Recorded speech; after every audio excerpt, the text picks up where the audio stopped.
Hindi ma'am, pag may reklamo po kayo. Ay, akin na muna pala yung pera. Ay, hindi po pwede.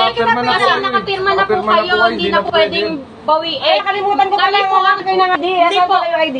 Hindi po kasi kami po ang malalagot na ito sa opisina.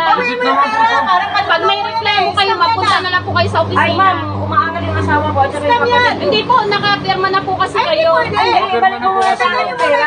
Kasi Hindi po isang pwede. kopya lang po Sa upo, pwede dito. kami po mag-aabono niyan sa Aabono opisina. nga po. Hindi, parang na-inopnetize nyo ako. Hindi, Inapapala wala nyo ako kagad.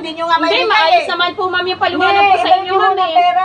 Marami naman po nag-avail. Eh, wala nga kasi kayong ID, oh. Hindi, sa opisina nyo na lang po kunin At saka ma'am. parang Magbibigay po kami ng number ma'am. bilis mo rin nag-abot ng pera. Kaya nga eh. Magbibigay po kami ng number, doon na lang po kayo magreklamo Hindi sa ko kailangan opisina. number nyo. Ibalik yung pera. Makukuha nyo po yung pera nyo sa Hindi opisina pwede yun. namin. Sige na Basta po. kayo nagpapera, hindi nyo nga pinabasa. Sa opisina nyo lang. Ay, hindi pwede ate. Ibalik mo yan. Ano ba yan?